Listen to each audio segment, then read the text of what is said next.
Party గెలవబోతుంది? మీరు చేసినటువంటి ground survey reports ఎలా ఉన్నాయి? ఎగ్జిట్స్ పోల్ చూసిన తర్వాత చూసినట్లయితే జూబ్లీ హిల్స్లో ఎగరబోయేది ఏ పార్టీ జెండా అంటే మీరేమంటారు?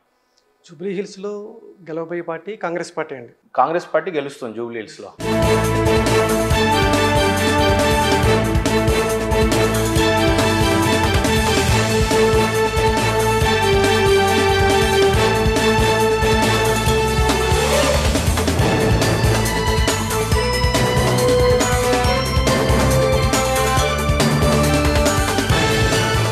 ఎలాంటి ఎగ్జిట్ పోల్స్ సర్వేలు చేశారు? ఏ రకమైన గ్రౌండ్ వర్క్స్తో చెప్తున్నారు? మనం బిఫోర్ ప్రిపోల్ చేసామండి గ్రౌండ్ వర్క్. నెక్స్ట్ ఈరోజు మార్నింగ్ 7 నుంచి ఫీల్డ్లో మన ఫీల్డ్ వర్క్ చేశారు. ఎగ్జిట్ పోల్ రిపోర్ట్ కూడా ఆధారంగా బేస్ చేసుకుని మనం చెప్తున్నాం. 1% లీడ్తో కాంగ్రెస్ గెలవబోతుందండి. అంటే కాంగ్రెస్కి ఎంత పర్సెంట్ వచ్చే అవకాశాలు ఉన్నాయి? కాంగ్రెస్కి 42.5 ఓట్ షేర్ అండి. కాంగ్రెస్కి 42.5%. బీఆర్ఎస్కి 41.5. అంటే జస్ట్ 1% మాత్రమే డిఫరెన్స్ అండి. అంటే ఎంత డిఫరెన్స్ ఓట్ బ్యాంక్లో గెలవచ్చు ఇప్పుడు? కాంగ్రెస్ 2600 మెజారిటీతో గెలవబోచ్చండి. ఒక 500 plus or minus 500 votes plus or minus అంటే 2100 దగ్గర నుంచి 3000 అరౌండ్ ఓట్స్ మధ్యలో పోల్ అవ్వచ్చండి. మెజారిటీతో గెలవబోతుందండి కాంగ్రెస్ పార్టీ.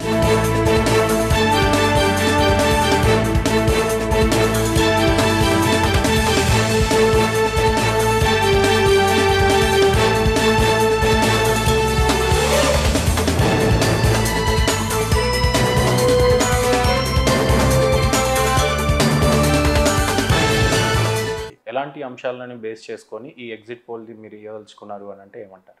ఓకే, ఇప్పుడు మనం ఓవరాల్గా ఈ లాస్ట్ 2 months నుంచి మనం అబ్జర్వ్ చేస్తే, మనం బ్రీఫ్గా ఒక స్మార్ట్ అనాలిసిస్ చేస్తే ప్రామాణికంగా ముఖ్యమైన అంశాలు మన అంటే కీ ఫ్యాక్టర్స్ అంటే ఏ గెలుపోవటంలోకి ఏంటి ఫ్యాక్టర్స్ ఏంటి కారణం అని అనాలిసిస్ చేస్తే, ఫస్ట్ పాయింట్ స్మార్ట్గా అనాలిసిస్ చేస్తే సాటిస్ఫాక్షన్ లెవెల్ ఓవరాల్గా అంటే గవర్నమెంట్ ఫామ్ అయ్యి 2 years అవుతుందండి.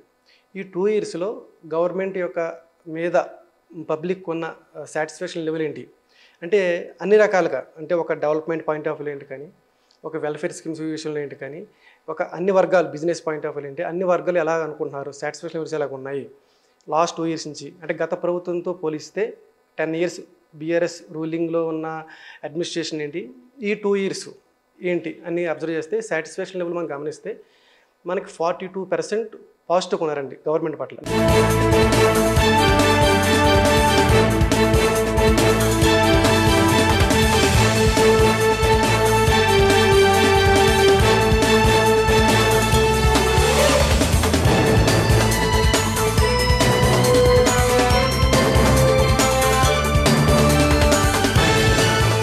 మార్కెట్లో చూసినట్లయితే అధికార పార్టీయే గెలుస్తుందని మీరు ఎగ్జిట్ పోల్లో వచ్చింది మీరు చెప్తున్నారు, మీరు ఓన్గా ఏం చెప్పట్లేదు అనుకోండి. కానీ మార్కెట్లో ప్రధానంగా చెప్తే అధికార పార్టీ మీద ఉన్న బిగ్గెస్ట్ మైనసెస్ ఏమేమి ఉన్నాయంటే హైడ్రా ఒకటి, ఈ కరెంట్ ఫ్లక్చువేషన్స్ ఒకటి, దాని తర్వాత గెలిచిన ఈ 2 yearsలో 6 గ్యారెంటీల విషయాలు అంతంత మాత్రంగానే ఉన్నట్టుగా. అయితే ఇప్పుడు జూబ్లీ హిల్స్లో కాంగ్రెస్ అధికార పార్టీయే గెలుస్తుంది, అది కూడా 1.5 జస్ట్ స్లైట్ మెజారిటీ, ఒక 2000 మెజారిటీతో గెలుస్తుంది అని అంటున్నారు.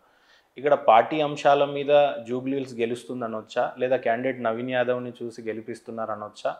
మాగంటి సునీత గారి పరిస్థితి ఏంటి అని అంటే ఏమంటారు అప్పుడు? అంటే దీంట్లో ఎలాగంటే కాంగ్రెస్కి ఇప్పుడు ఇంత పరిస్థితి రావడం అంటే 1% లీడ్తోనే రావడం కారణం అంటే పబ్లిక్ పట్ల కొంత అసంతృప్తి ఉందండి. ఒక హైడ్రా విషయం ఏంటి కానీ, మిగతా కొన్ని విషయాల్లో చూసుకుంటే కనుక 6 గ్యారెంటీస్ విషయంలో ఏంటి కానీ కొన్ని విషయాలు ఉన్నాయి. జనరల్గా ఏంటంటే 2 years ఉన్నప్పుడు 1 side అవ్వాలి అధికార పార్టీకి జనరల్గా. కానీ 2 yearsలో ఇంత వ్యతిరేకం వచ్చిందంటే కొంత మైనస్ అనేది పబ్లిక్లో ఉందండి. అది హైడ్రా విషయం అవ్వచ్చు, మిగతా అన్ని విషయాల్లో కూడా. ఇక్కడ పార్టీయా క్యాండిడేట్ అంటే 2 ఉంటుందండి కాంబినేషన్. అంటే పార్టీ క్యాటర్ ఉంటుంది, అలాగే క్యాండిడేట్కి నవీన్ యాదవ్ గారికి ఉన్న చరిష్మా మీద ఏంటి కానీ, అలాగే సింపతి. ఇప్పుడు సింపతి పాయింట్ తీసుకుంటే అనుకోండి ఇద్దరికీ ఉంటుంది, మాగంటి సునీత గారికి ఉందండి, అలాగే నవీన్ యాదవ్ గారికి సింపతి ఉంది.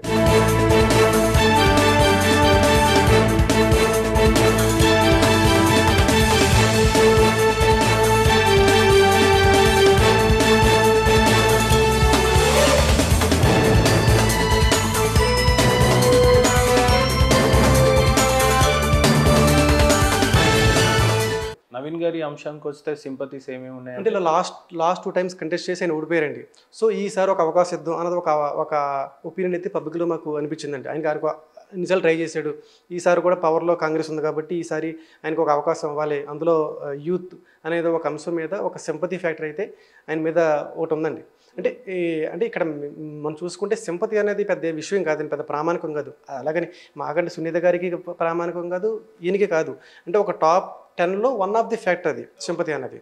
సో ఇప్పుడు ఈ గవర్నమెంట్ ఓవరాల్గా ఇంత ఒక 40% నెగిటివ్గా ఉన్నారంటే కారణం ఏంటంటే హైడ్రా విషయం ఏంటి కానీ, లేకపోతే 6 గ్యారెంటీస్ ఎగ్జిక్యూషన్లో ఏంటి కానీ, సో తెలంగాణ డెవలప్మెంట్ విషయంలో ఏంటి కానీ, అంటే కేసీఆర్ గారి విషయంలో ఎలాగ డెవలప్మెంట్ అయ్యింది, ఇప్పుడు ఎలా అవుతుంది. కాకపోతే ఇక్కడ మీరు ఒక విషయం గమనించాలి, ముఖ్య విషయం ఏంటంటే టైం ఫ్యాక్టర్ ఉంటుందండి.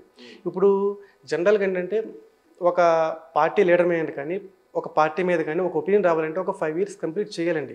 కంప్లీట్ చేసినప్పుడు ఓటర్ అనేది అటా ఇటా అనేది ఒక క్లారిటీ ఉంటుంది. సో వచ్చి ఆల్మోస్ట్ 2 years కూడా ఇంకా అవ్వలేదు పూర్తిగా, 18 months to 21 months అవుతుంది ఇప్పటికి వచ్చి. సో టైం అనేది ఇంకా ఉంది కదా, ఇంకా 3.5 years ఆల్మోస్ట్ ఉంది, 3 years ఉంది. సో ఇంకా చేస్తారు కదా అన్న ఒక 20%లో అయితే కనుక డిసైడ్ చేయలేదండి. ఇంకా టైం ఉంది, ఇంకా చేస్తారు కదా, మనం కూడా టైం ఇవ్వాలి కదా, పూర్తిగా ఒక టర్మ్ చూడాలి కదా అన్న పాయింట్ ఆఫ్ వ్యూలో కూడా ఏంటంటే కొంతమంది పబ్లిక్లో ఇంకా న్యూట్రల్ ఓటింగ్ అనేది చాలా ఉందండి దీంట్లో. ఇప్పుడు అదేంటంటే జనరల్గా ఏదైనా ఏంటంటే మెజారిటీ ఒక 20 to 25% ఓటర్స్ ఎలా ఆలోచిస్తారంటే ఇప్పుడు ప్రెసిడెంట్ గవర్నమెంట్ మీద వెళ్తారండి.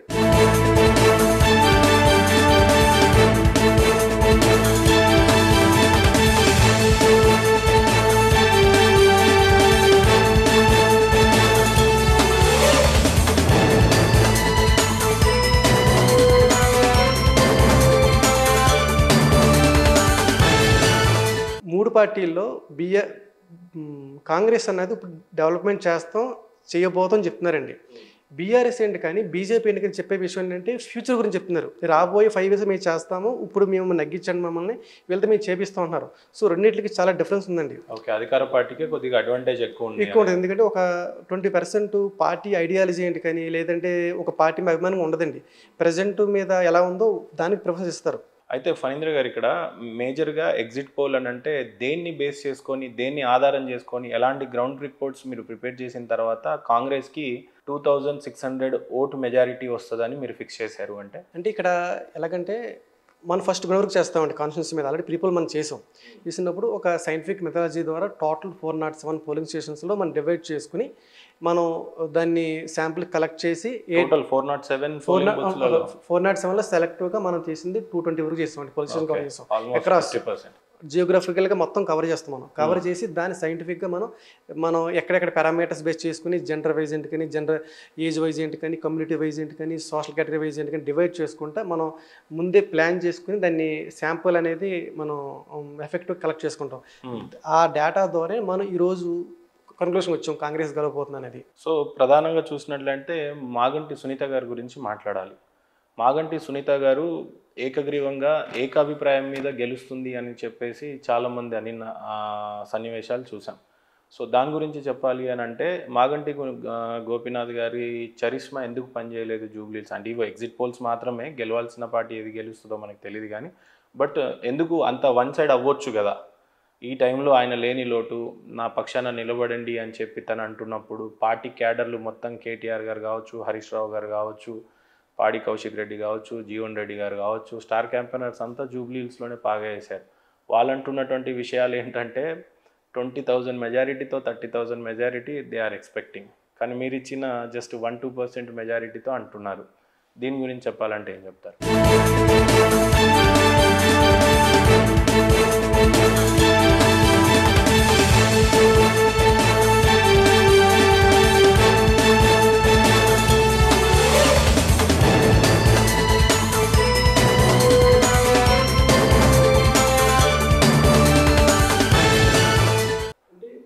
ప్రజెంట్ ఓటర్స్ ఎలా చూస్తున్నారంటే మీరు అన్నట్టు బీఆర్ఎస్ పార్టీ మాగంటి సునీత గారు అంటే గోపీనాథ్ గారు బ్యాకప్తో వచ్చారు ఆవిడ.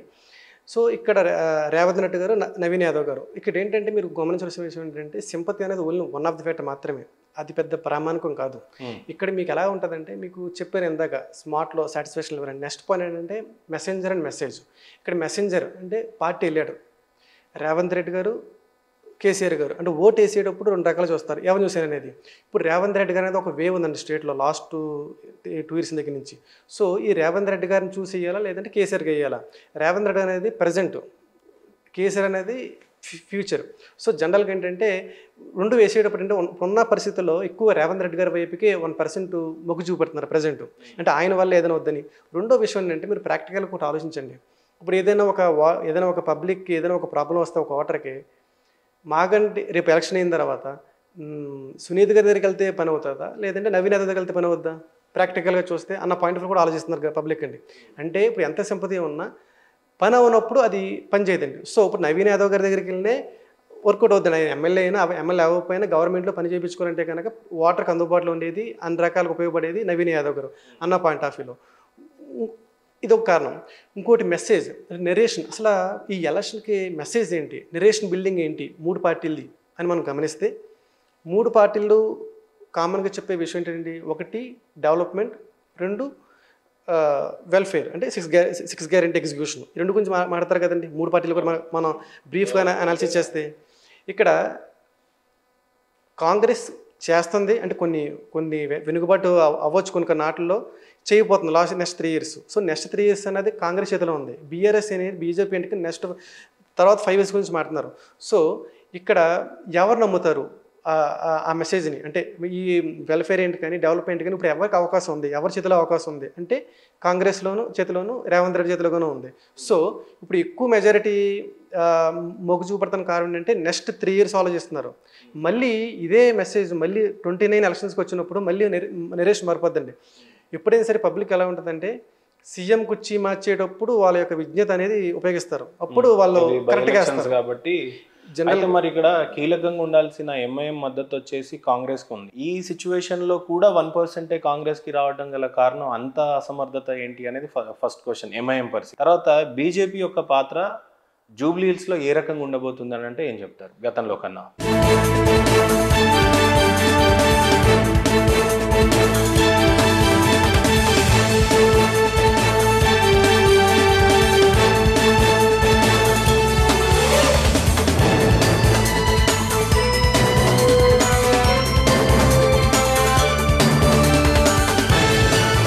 అంటే ఇందులో 2 విషయాలండి. ఫస్ట్ పాయింట్ ఎంఐఎం గురించే చెప్పారు.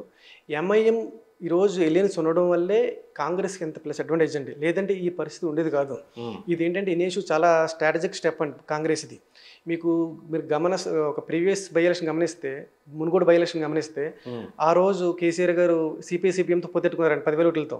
ఇంచుమించు ఆ 10,000 ఓట్లతోనే గెలిచారు, 5,000 ఓట్ బ్యాంక్తో గెలిచారు. సో ఇక్కడ కూడా ఏంటంటే ఆల్మోస్ట్ 30% ఉన్న ముస్లిం ఓటింగ్తో ఎలియన్స్ పెట్టుకోవడం వల్ల ఆ క్యాండిడేట్ కంటెస్ట్ చేయకపోవడం వల్ల ఏంటంటే ఆ ఓటు బాగా వీళ్ళకి పోలరైజేషన్ అయింది, కన్సల్టేషన్ అయిందండి ఈ కాంగ్రెస్కి. ఇప్పటికీ కూడా ఇంత టైట్ అంటే 1% మాత్రమే ఎందుకు వస్తుంది అంటే కారణం ఏంటంటే ఎంఐఎం లీడర్ సపోర్ట్ చేసిన మాత్రాన్ని కింద ఓట్ బ్యాంక్ అనేది పూర్తిగా ట్రాన్స్ఫర్ అవ్వలేదండి కాంగ్రెస్కి. ఒకవేళ నిజంగా కాంగ్రెస్ కనుక ఎంఐఎం కనుక ఒక పూర్తిగా మద్దతు ఇచ్చుంటే కనుక ఎలక్షన్ అనేది 1 సైడ్ అండి.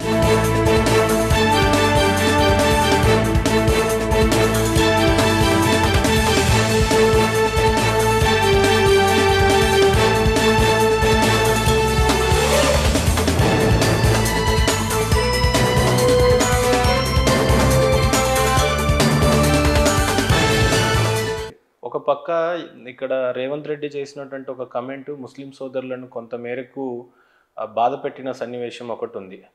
హమ్ హైతో ముస్లిమ్స్ హై, కాంగ్రెస్ ఉంటేనే ముస్లింలు ఉన్నారు కాబట్టి కాంగ్రెస్ ఉంది అని చెప్పి ముస్లిం సోదరులకు కౌంటర్ ఇచ్చారు. వాళ్ళకి ఇందులో కొంత హట్ అయ్యారు. అంటే కాంగ్రెస్ ఏదో మమ్మల్ని కాపాడుతుంది, మీ నీడలో మీ చెప్పు చేతుల్లో మేము ఉన్నట్టు వాళ్ళకి రిసీవ్ అయింది. అగైన్ ఇక్కడ ఎంఐఎం సోదరులు ఇచ్చిన కౌంటర్ ఏంటి, ముస్లిం సోదరులు ఇచ్చిన కౌంటర్ ఏంటంటే మేము ఉంటేనే నువ్వు ఉన్నావు, అంతేగాని నువ్వు ఉండటం వల్ల మేము లేము అనేది. ఆ ఫ్యాక్టర్ ఏమన్నా పనిచేస్తుందా ఇక్కడ? అంటే డ్యామేజ్ చేసినట్టే.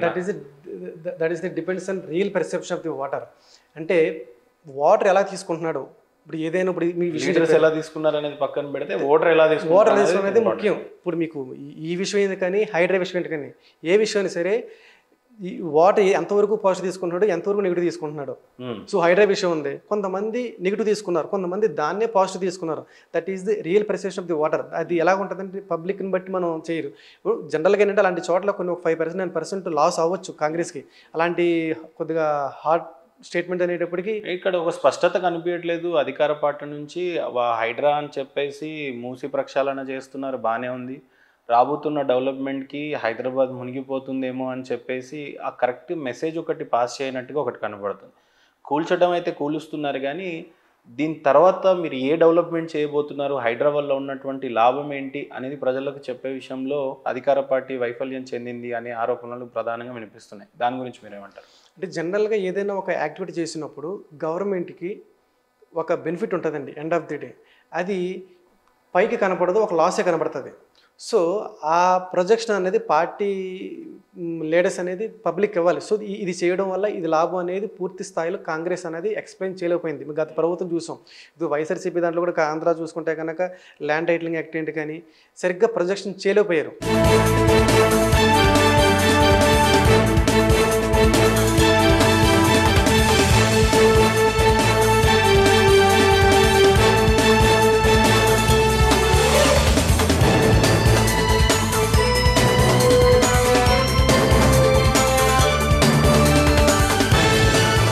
ఈవెన్ కాళేశ్వరం ప్రాజెక్ట్ కూడా పంపు ఎత్తాలి దించాలి అనేది తప్పితే కానీ ఎక్కడ ఏ కినాల్స్ కట్టలేదని అంటారు. అంటే అక్కడ పంప్ హౌస్లు కట్టారు, మేడిగడ్డ ఆ చుట్టుపక్కల చాలా డెవలప్మెంట్ జరిగింది అని అంటారు, బాగానే ఉంది. కానీ ఎంటైర్ తెలంగాణలో తగినంత ప్రాజెక్టులు డెవలప్ కాలేవు, అనుకున్నటువంటి కెనాల్స్ రాలేవు, అనుకున్నటువంటి కాలువలు బిల్డ్ అవ్వలేదు, పిల్ల కాలువలు అంటాం దాని కింద. ఇట్లాంటి ప్రాజెక్టులో మేజర్ కన్ఫ్యూజన్ అనేది డెవలప్ అవుతూ ఉంటుంది. ఏ లీడర్ అయినా ఏ పార్టీ అయినా ఈ హైడ్రా వల్ల ఇవ్వాల్సిన స్పష్టత ఇంకా అధికార పార్టీ నుంచి రాలే. అంటే రేపు మేము ఏం బిల్డ్ చేయబోతున్నాం, ఒక లండన్ లాంటి స్ట్రీటా, లేకపోతే ఒక క్లీన్ లేక్ డెవలప్ చేసి దాని చుట్టుపక్కల పార్క్ డెవలప్ చేసి అది పిల్లలకి ఫ్యామిలీకి ఒక ఆహ్లాదకరమైన వాతావరణం తయారు చేయబోతున్నారా, దాని చుట్టూ ఐటీ కంపెనీస్ వస్తున్నాయా, లేకపోతే ఉన్నటువంటి మురికి కాలువల వల్ల దోమలు ఎక్కువైపోయి ప్రజల యొక్క అనారోగ్యాల పరిస్థితులు బాగాలేవు, దీనివల్ల ఆరోగ్యాలు చెడిపోతున్నాయి అనే నేపథ్యంలో స్పష్టత ఇంకా రాలేదు అనేది ప్రధాన అంశాలు ఇవన్నీ. సో దీని మీద ఇంకా స్పష్టత ముందు రావాలి. దాని గురించి అయితే అధికార పార్టీ ఎలాంటి యాక్షన్ కానీ లేకపోతే ఏ రకమైన క్లారిఫికేషన్ ఇస్తుందో చూద్దాం. ఇప్పుడు ఇక్కడ ప్రధానంగా చూసినట్లయితే కేంద్రంలో ఉన్నటువంటి బీజేపీ పార్టీ ఈ రోజున ఇక్కడ స్టేట్లో కొత్తగా ఏర్పడినటువంటి కమిటీ, ఇప్పుడు వచ్చినటువంటి ప్రెసిడెంట్కి ఇది ఫస్ట్ సవాల్. రామచంద్రరావు గారికి, రామచంద్రరావు అన్న పేరు, రామచంద్రరావు గారు మొదటిసారిగా ప్రెసిడెంట్ అయిన తర్వాత ఆయన నేతృత్వంలో బై ఎలక్షన్ అనేది ఇది ఫస్ట్ టైం. ఇది ఆయనకు great opportunity, great platform, great ground ఏర్పడింది, దట్టు జూబ్లీ హిల్స్లో. అండ్ హైదరాబాద్లో కేంద్ర పార్టీ బీజేపీ చాలా స్ట్రాంగ్గా ఉంది ఎక్స్పెషల్లీ. అలాంటి జూబ్లీ హిల్స్లో పెద్దగా సత్తా చాటకపోవడానికి గల కారణాలు, ఒకవేళ చాటుతుందేమో, ఎగ్జిట్ పోల్ అయితే ఏ రకంగానూ కనిపించలేదు అని అంటున్నారు మీరు. సో బీజేపీ యొక్క పాత్ర జూబ్లీ హిల్స్లో ఏ రకంగా ఉండబోతుందంటే ఏమంటారు?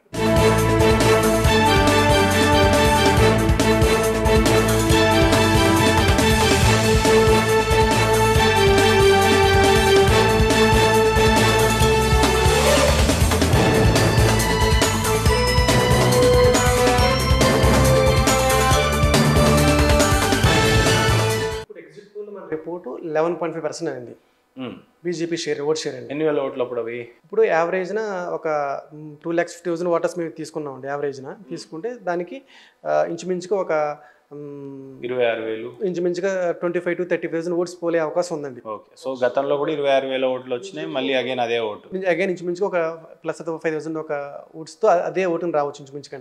ఇంకా అది పర్సంటేజ్ ఓవరాల్గా.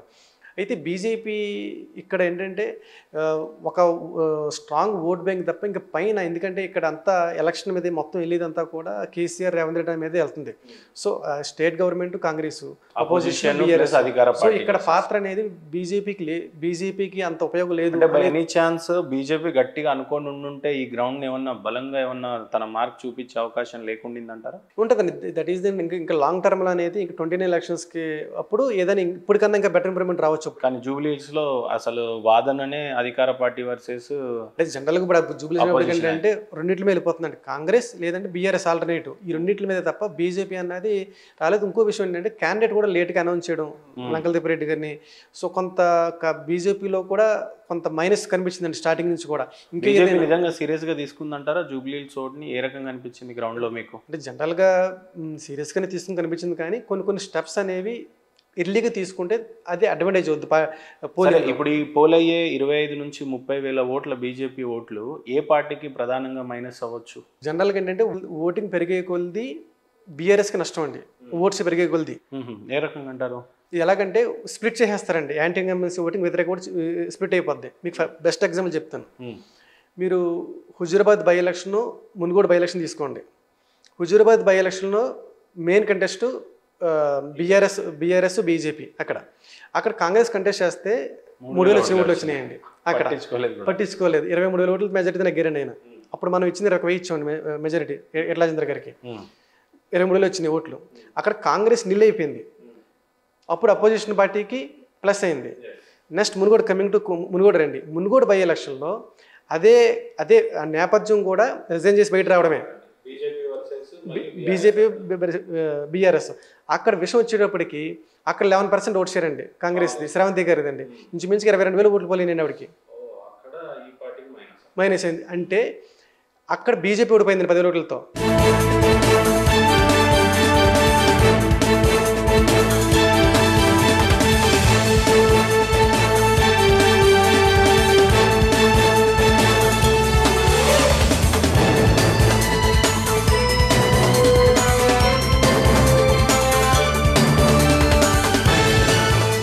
మీకు అదే ఓటింగ్ శ్రావంతి గారు మళ్ళీ 3,000 ఉంటే కనుక కాంగ్రెస్ కూడా 10,000తో బీజేపీ వచ్చేదండి. సో ఒక పార్టీ జీరో అయిపోతే రూలింగ్ పార్టీకి అడ్వాంటేజ్. ఒక పార్టీ ఎప్పుడైతే ఇదవుతుందో యాంటీ ఇన్కంబెన్సీ ఓటింగ్ చీలిపోయి అపోజిషన్ పార్టీకి ఎఫెక్ట్ అవుద్ది. ఇప్పుడు కూడా ఏంటంటే మీకు ఇందులో మీరు ఒకటి గమనించాలి, టర్న్అవుట్ అనేది చాలా ఇంపార్టెంట్ అండి. మీకు 2023 అనేది రిజల్ట్ 47% దగ్గర. ఇప్పుడు టర్న్అవుట్ మారే కొలిది రిజల్ట్ మారుతూ ఉంటుంది. 47% ఒకలా ఉంటుంది, అదే టర్న్అవుట్ 23లో ఒక 65% వచ్చి ఉంటే కనుక రిజల్ట్ వేరేలా ఉంటుందండి. సో ఎప్పుడు కూడా ఏంటంటే టర్న్అవుట్ మారే కొలిది రిజల్ట్ అనేది మారుతూ ఉంటుంది, ఓటింగ్ వేసే ప్యాటర్న్ కూడా మారుతూ ఉంటుంది అన్నమాట అండి. ఇప్పుడు ఎగ్జిట్ పోల్ జస్ట్ 1.5% తేడాతో కాంగ్రెస్ పార్టీ గెలవబోతుంది అన్నట్టు మీరు తేల్చారు. అయితే ప్రధానమైనటువంటి సర్వే కంపెనీలు కేకే సర్వే లాంటివి కావచ్చు, చాణక్య సర్వే కావచ్చు, ఆరామ్ అస్తాన్ గారి సర్వేలు కావచ్చు, ఇవి ప్రధానమైన సర్వే కంపెనీలు మార్కెట్లో ఉన్నాయి. కానీ ప్రధానంగా అంతా కూడా 18%, 17%, 12% ఇంత మెజారిటీతో ఒక బీఆర్ఎస్ పార్టీ గెలుస్తుందని చెప్పేసి ఇచ్చిన ఎగ్జిట్ అంటున్నాం, మన సర్వే రిపోర్ట్స్ అన్నీ అలా ఇచ్చారు. ఎగ్జిట్ పోల్ చూస్తే మీరు భిన్నంగా అంటున్నారు. అంటే వాళ్ళ ఎక్స్పీరియన్స్ చెప్పిన, వాళ్ళ గతంలో వాళ్ళ యొక్క రిజల్ట్స్ మీద కానీ వాళ్ళు ఇచ్చినటువంటి ఫిగర్స్ చాలా సక్సెస్ఫుల్గా అనిపించుకున్నారు. మీరు చూసినట్టయితే అధికార పార్టీ గెలుస్తుంది అని అంటున్నారు. దీన్ని ఏ రకంగా సమర్థించుకుంటారు?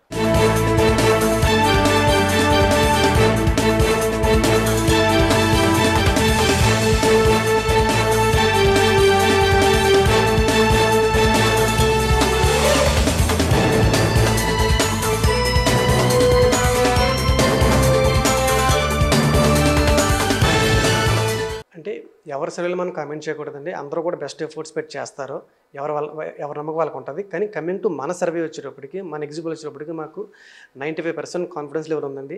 ఖచ్చితంగా మనం ఉన్న పరిస్థితి గ్రౌండ్ రియాలిటీ మనం చెక్ చేసుకుని మనం చెప్పడం జరిగింది మన ఫిగర్స్. మిమ్మల్ని కూడా అంత బలంగా నమ్మడానికి గల కారణాలు ఏంటంటే, రాష్ట్రంలో చూసినట్లయితే ఔరేక్ బార్ పక్కా బీఆర్ఎస్ అని చెప్పేసి 3వ సారి హైట్రిక్ విజయాలతో వస్తుందని, ఒక పక్క నెంబర్ ఆఫ్ వెల్ఫేర్ స్కీమ్స్ ఉన్నాయి బీఆర్ఎస్ దగ్గర. మీరేమో అసలు కోమాలో ఉన్నటువంటి కాంగ్రెస్ అని అప్పట్లో నేను చాలా ఇంటర్వ్యూలు చేశాను. కోమార్బిడ్లో కండిషన్లో ఉన్న కాంగ్రెస్ పార్టీ ఏ రకంగా గెలుస్తుంది, ఢిల్లీలో లేదు, గలీలో లేదు అని ఇలా కమెంట్ చేశాను. ఆ రోజు కూడా మీరు వచ్చి 58 నుంచి 60-65 వరకు గెలుస్తుంది అని చెప్పి ధర్మపురి అరవింద్ గారు, మీరు, నేను ఇక్కడ స్టూడియోలోనే ఇంటర్వ్యూ చేశాను. అట్లాంటిది మీరు చెప్పిన ఫిగర్కి చాలా దగ్గరగా రీచ్ అయింది. అలాంటిది మునుగోడు సర్వే చూశాను, హుజూరాబాద్ సర్వే చూశాను. ఈరోజు అగైన్ మీరు చెప్తున్నటువంటి ఈ ఎగ్జిట్ పోల్ మీద, ఈ నమ్మకం మీద, మీ వయసు చిన్నదే అయినా నేను గౌరవించేది అందుకే. ఈవెన్ మన నిజామాబాద్ ఎంపీ ధర్మపురి అరవింద్ గారు కూడా మీరు ఇచ్చినటువంటి సర్వే రిపోర్టు పీడిఎఫ్ తీసుకున్న తర్వాత ఆయనకు నచ్చిన తర్వాతనే స్టూడియోకి వచ్చారు. సో అది మీ క్రెడిబిలిటీ కాబట్టి అప్రిషియేటెడ్. అసలు ఇంత చిన్న ఏజ్లో how you are doing this all అనేది తెలీదు. సో మీరు అన్ని సర్వేలను గౌరవిస్తానన్నారు కాబట్టి హ్యాండ్స్ ఆఫ్ ఫర్ దట్. ఇంకా చెప్పాలి జూబ్లీ హిల్స్ గురించి అంటే ఏం చెప్తారు? ఓకే, ఫైనల్గా మనం చూసుకుంటే కనుక ఈ ఎలక్షన్లో కాంగ్రెస్ గెలవబోతుందండి 1% లీడింగ్తో. మెజారిటీ వచ్చేటప్పటికి 2600 ±500 ఓట్స్తో గెలవబోతుంది. ఇది ఫైనల్.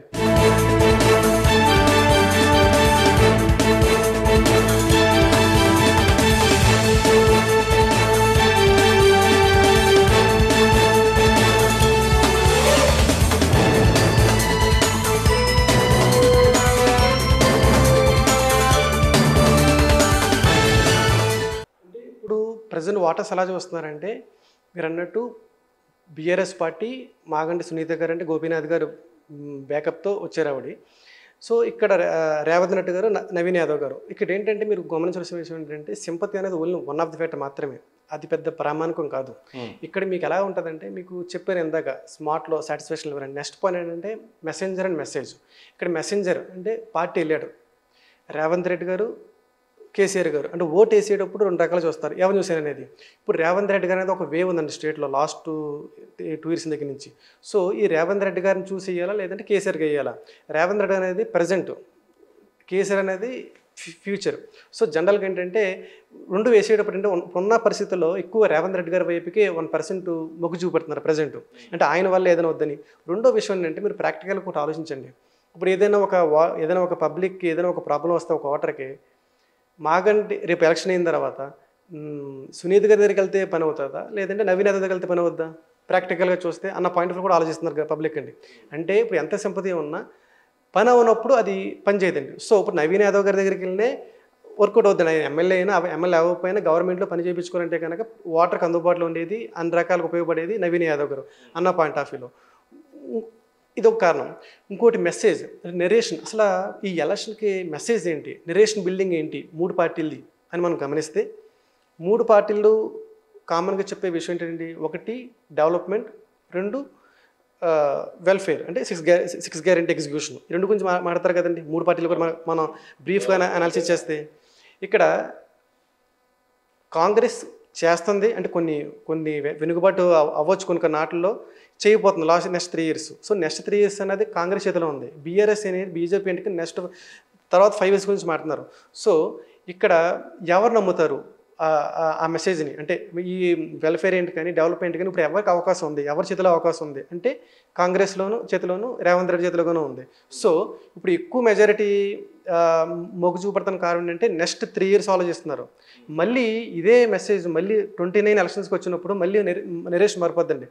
ఎప్పుడైనా సరే పబ్లిక్ ఎలా ఉంటుందంటే సీఎం కుర్చీ మార్చేటప్పుడు వాళ్ళ యొక్క విజ్ఞత అనేది ఉపయోగిస్తారు, అప్పుడు వాళ్ళు కరెక్ట్గా వేస్తారు. కాబట్టి జనరల్గా మరి ఇక్కడ కీలకంగా ఉండాల్సిన ఎంఐఎం మద్దతు వచ్చేసి కాంగ్రెస్కి ఉంది. ఈ సిచ్యువేషన్లో కూడా 1% కాంగ్రెస్కి రావడం గల కారణం అంత అసమర్థత ఏంటి అనేది ఫస్ట్ క్వశ్చన్ ఎంఐఎం పరిస్థితి. తర్వాత బీజేపీ యొక్క పాత్ర జూబ్లీ హిల్స్లో ఏ రకంగా ఉండబోతుంది అని అంటే ఏం చెప్తారు గతంలో కన్నా?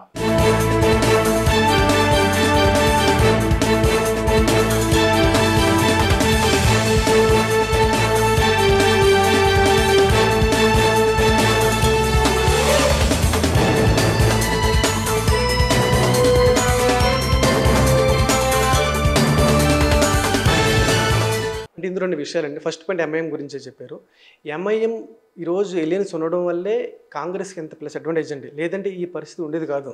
ఇది ఏంటంటే ఇనేషు చాలా స్ట్రాటజిక్ స్టెప్ అండి కాంగ్రెస్ ఇది. మీరు ఒక ప్రీవియస్ బై ఎలక్షన్ గమనిస్తే, మునుగోడు బై ఎలక్షన్ గమనిస్తే ఆ రోజు కేసీఆర్ గారు సిపిఎంతో పొత్తెట్టుకున్నారండి 10,000 ఓట్లతో.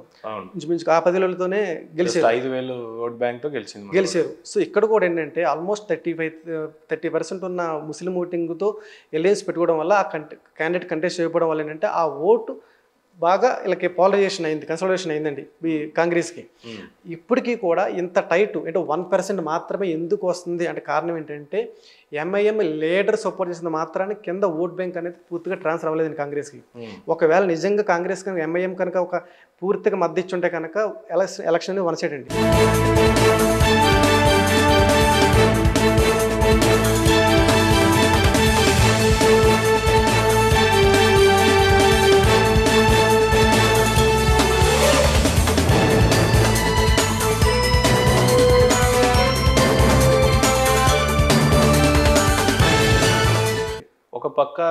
ఇక్కడ రేవంత్ రెడ్డి చేసినటువంటి ఒక కమెంట్ ముస్లిం సోదరులను కొంత మేరకు బాధ పెట్టిన సన్నివేశం ఒకటి ఉంది. హమ్ హైతో ముస్లిమ్స్ హై, కాంగ్రెస్ ఉంటేనే ముస్లింలు ఉన్నారు, ముస్లిం ఉన్నారు కాబట్టి కాంగ్రెస్ ఉంది అని చెప్పి ముస్లిం సోదరులకు కౌంటర్ ఇచ్చారు. వాళ్ళకి ఇందులో కొంత హట్ అయ్యారు. అంటే కాంగ్రెస్ ఏదో మమ్మల్ని కాపాడుతుంది, మీ నీడలో మీ చెప్పు చేతుల్లో మేము ఉన్నట్టు వాళ్ళకు రిసీవ్ అయింది. అగైన్ ఇక్కడ ఎంఐఎం సోదరులు ఇచ్చిన కౌంటర్ ఏంటి, ముస్లిం సోదరులు ఇచ్చిన కౌంటర్ ఏంటంటే మేము ఉంటేనే నువ్వు ఉన్నావు, అంతేగాని నువ్వు ఉండటం వల్ల మేము లేము అనేది. ఆ ఫ్యాక్టర్ ఏమన్నా పనిచేస్తుందా ఇక్కడ? అంటే డ్యామేజ్ చేసినట్టే. That is the depends on real perception of the water. అంటే వాటర్ ఎలా తీసుకుంటున్నాడు, ఇప్పుడు ఏదైనా ఇప్పుడు మీ విషయం ఎలా తీసుకున్నారు అనేది పక్కన పెడితే ఓటర్ ఎలా తీసుకున్నారు అనేది ముఖ్యం. ఇప్పుడు మీకు ఈ విషయం కానీ హైడ్రా విషయం కానీ ఏ విషయాన్ని సరే ఈ వాటర్ ఎంతవరకు పాజిటివ్ తీసుకుంటున్నాడు, ఎంతవరకు నెగిటివ్ తీసుకుంటున్నాడు. సో హైడ్రా విషయం ఉంది, కొంతమంది నెగిటివ్ తీసుకున్నారు, కొంతమంది దాన్నే పాజిటివ్ తీసుకున్నారు. That is the real perception of the water. అది ఎలా ఉంటుందంటే పబ్లిక్ని బట్టి మనం చేయరు. ఇప్పుడు జనరల్గా ఏంటంటే అలాంటి చోట్ల కొన్ని 5% 9% లాస్ అవ్వచ్చు కాంగ్రెస్కి. అలాంటి కొద్దిగా హార్డ్ స్టేట్మెంట్ అనేటప్పటికీ ఇక్కడ ఒక స్పష్టత కనిపించట్లేదు అధికార పార్టీ నుంచి. హైడ్రా అని చెప్పేసి మూసి ప్రక్షాళన చేస్తున్నారు, బాగానే ఉంది. రాబోతున్న డెవలప్మెంట్కి హైదరాబాద్ మునిగిపోతుందేమో అని చెప్పేసి ఆ కరెక్ట్ మెసేజ్ ఒకటి పాస్ చేయనట్టుగా ఒకటి కనబడుతుంది. కూల్చడం అయితే కూలుస్తున్నారు, కానీ దీని తర్వాత మీరు ఏ డెవలప్మెంట్ చేయబోతున్నారు, హైదరాబాద్లో ఉన్నటువంటి లాభం ఏంటి అనేది ప్రజలకు చెప్పే విషయంలో అధికార పార్టీ వైఫల్యం చెందింది అనే ఆరోపణలు ప్రధానంగా వినిపిస్తున్నాయి. దాని గురించి మీరేమంటారు? అంటే జనరల్గా ఏదైనా ఒక యాక్టివిటీ చేసినప్పుడు గవర్నమెంట్కి ఒక బెనిఫిట్ ఉంటుందండి. ఎండ్ ఆఫ్ ది డే అది పైకి కనపడదు, ఒక లాసే కనబడుతుంది. సో ఆ ప్రొజెక్షన్ అనేది పార్టీ లీడర్స్ అనేది పబ్లిక్ ఇవ్వాలి. సో ఇది చేయడం వల్ల ఇది లాభం అనేది పూర్తి స్థాయిలో కాంగ్రెస్ అనేది ఎక్స్ప్లెయిన్ చేయలేకపోయింది. గత ప్రభుత్వం చూసాం, ఇది వైఎస్ఆర్సీపీ దాంట్లో కూడా ఆంధ్ర చూసుకుంటే కనుక ల్యాండ్ టైటిలింగ్ యాక్ట్ ఏంటి కానీ సరిగ్గా ప్రొజెక్షన్ చేయలేకపోయారు.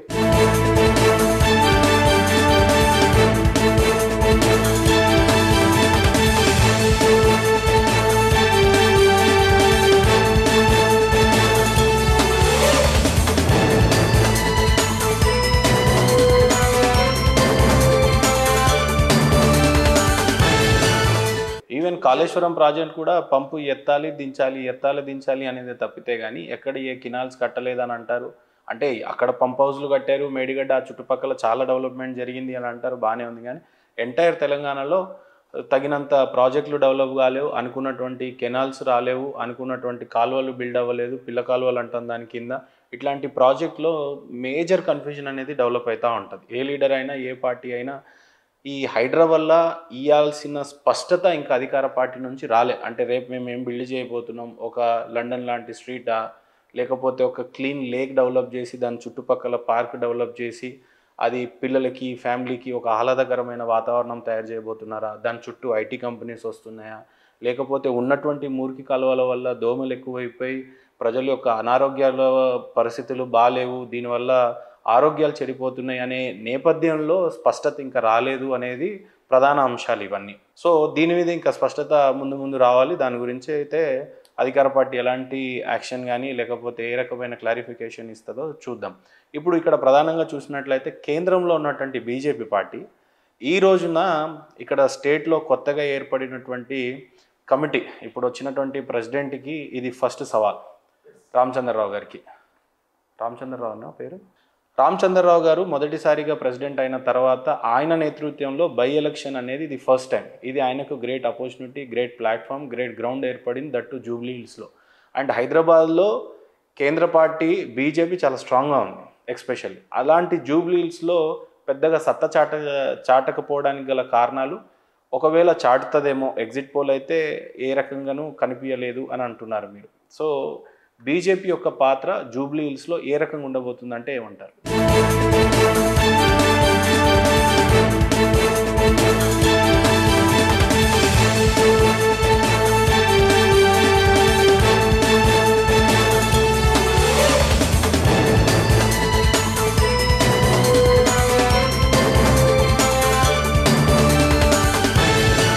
ఇప్పుడు ఎగ్జిట్ పోల్ మన రిపోర్టు 11.5% అయింది బీజేపీ ఓట్ షేర్ అండి. ఎన్ని వేల ఓట్లు అప్పుడు అవి? ఇప్పుడు యావరేజ్న ఒక 2,50,000 ఓటర్స్ మేము తీసుకున్నామండి. యావరేజ్న తీసుకుంటే దానికి ఇంచుమించుగా ఒక 26,000 ఇంచుమించుగా 25 to 30,000 ఓట్స్ పోలే అవకాశం ఉందండి. ఓకే. సో గతంలో కూడా 26,000 ఓట్లు వచ్చినాయి, మళ్ళీ అగైన్ అదే ఓటు. అగైన్ ఇంచుమించుగా ఒక ప్లస్ 5,000 ఒక ఓట్స్తో అదే ఓటుని రావచ్చు ఇంచుమించుగా. ఇంకా అది పర్సంటేజ్ ఓవరాల్గా. అయితే బీజేపీ ఇక్కడ ఏంటంటే ఒక స్ట్రాంగ్ ఓట్ బ్యాంక్ తప్ప ఇంకా పైన, ఎందుకంటే ఇక్కడ అంతా ఎలక్షన్ మీద మొత్తం వెళ్ళేదంతా కూడా కేసీఆర్ రేవంత్ రెడ్డి మీద వెళ్తుంది. So state government Congress, opposition, so ఇక్కడ పాత్ర అనేది బీజేపీకి అంత ఉపయోగం లేదు. బై ఎనీ ఛాన్స్ బీజేపీ గట్టిగా అనుకోని ఉండుంటే ఈ గ్రౌండ్ ఏమన్నా బలంగా ఏమన్నా తన మార్క్ చూపించే అవకాశం లేకుండిందంటారా? ఉంటుందండి. దట్ ఈస్ ఇంకా లాంగ్ టర్మ్లో అనేది ఇంకా 29 ఎలక్షన్స్కి అప్పుడు ఏదైనా ఇప్పటికన్నా ఇంకా బెటర్ ఇంప్రూవ్మెంట్ రావచ్చు. కానీ జూబ్లీస్ లో అసలు వాదననే అధికార పార్టీ వర్సెస్ అంటే జనరల్గా ఇప్పుడు జూబ్లీస్ అంటే రెండింటి మీద వెళ్ళిపోతుందండి, కాంగ్రెస్ లేదంటే బీఆర్ఎస్ ఆల్టర్నేటివ్, ఈ రెండింటి మీద తప్ప బీజేపీ అన్నది రాలేదు. ఇంకో విషయం ఏంటంటే క్యాండిడేట్ కూడా లేట్గా అనౌన్స్ చేయడం లంకల్ తిప్పిరెడ్డి గారిని.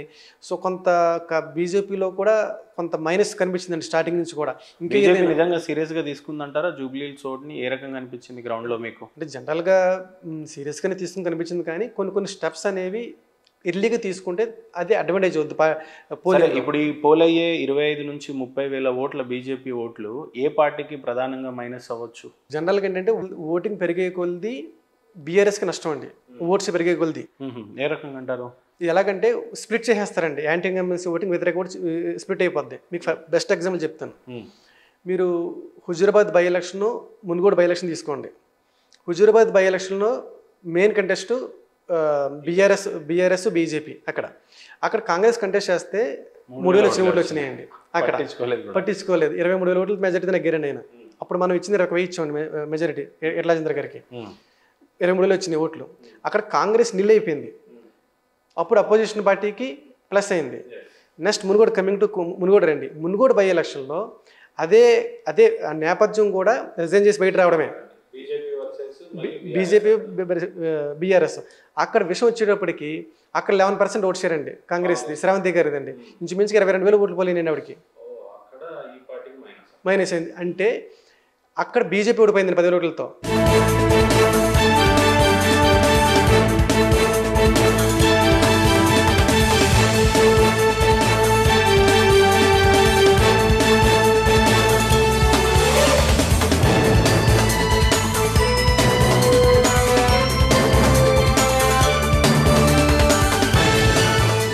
మీకు అదే ఓటింగ్ శ్రావంతి గారు మళ్ళీ 3,000 ఉంటే కనుక కాంగ్రెస్ కూడా 10,000తో బీజేపీ వచ్చేదండి. సో ఒక పార్టీ జీరో అయిపోతే రూలింగ్ పార్టీకి అడ్వాంటేజ్. ఒక పార్టీ ఎప్పుడైతే ఇదవుతుందో యాంటీ ఇన్కంబెన్సీ ఓటింగ్ చీలిపోయి అపోజిషన్ పార్టీకి ఎఫెక్ట్ అవుద్ది. ఇప్పుడు కూడా ఏంటంటే మీకు ఇందులో మీరు ఒకటి గమనించాలి, టర్న్అవుట్ అనేది చాలా ఇంపార్టెంట్ అండి. మీకు 2023 అనేది రిజల్ట్ 47% దగ్గర. ఇప్పుడు టర్న్అవుట్ మారే కొలిది రిజల్ట్ మారుతూ ఉంటుంది. 47% ఒకలా ఉంటుంది. అదే టర్న్అవుట్ 23లో ఒక 65% వచ్చి ఉంటే కనుక రిజల్ట్ వేరేలా ఉంటుందండి. సో ఎప్పుడు కూడా ఏంటంటే టర్న్అవుట్ మారే కొలిది రిజల్ట్ అనేది మారుతూ ఉంటుంది, ఓటింగ్ వేసే ప్యాటర్న్ కూడా మారుతూ ఉంటుంది అన్నమాట అండి. ఇప్పుడు ఎగ్జిట్ పోల్ జస్ట్ 1.5% తేడాతో కాంగ్రెస్ పార్టీ గెలవబోతుంది అన్నట్టు మీరు తేల్చారు.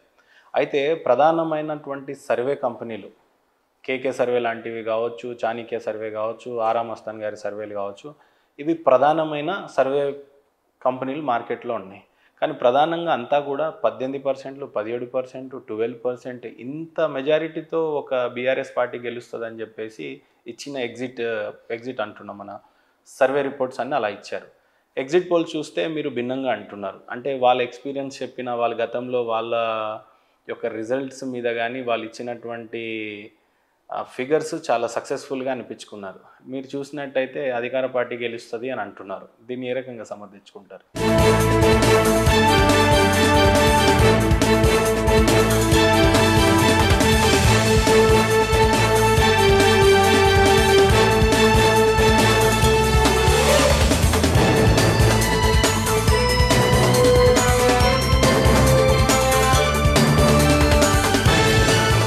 అంటే ఎవరి సర్వేలు మనం కామెంట్ చేయకూడదండి. అందరూ కూడా బెస్ట్ ఎఫర్ట్స్ పెట్టి చేస్తారు, ఎవరి నమ్మకం వాళ్ళకు ఉంటుంది. కానీ కమింగ్ టు మన సర్వే వచ్చేటప్పటికి, మన ఎగ్జిబుల్ వచ్చేటప్పటికి మాకు 95% కాన్ఫిడెన్స్ లెవెల్ ఉందండి.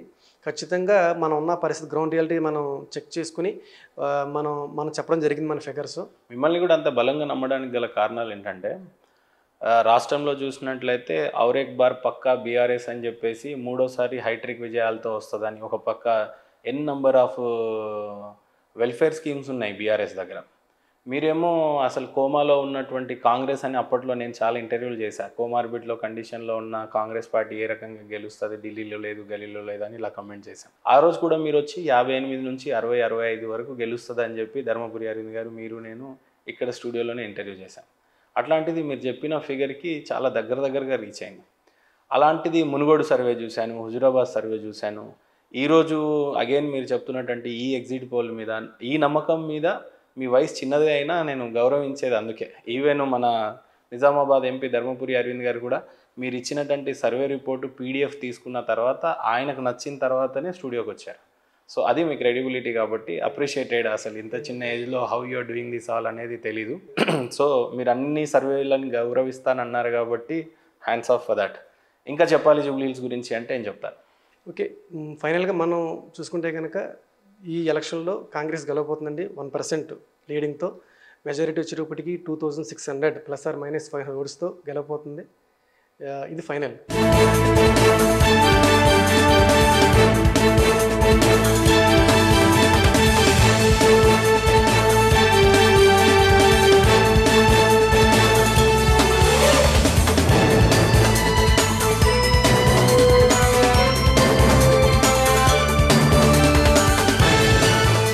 చలో రైట్. ఈసారి ఫణేంద్ర గారిది ఎంత ఖచ్చితమైన ఎగ్జిట్ పోల్ ఉంటుంది, నిజంగా ఇది కనుక సక్సెస్ఫుల్ అయితే మీ కెరియర్ ఇంకా బ్రైట్గా ఉంటుందని మనస్ఫూర్తిగా కోరుకుంటూ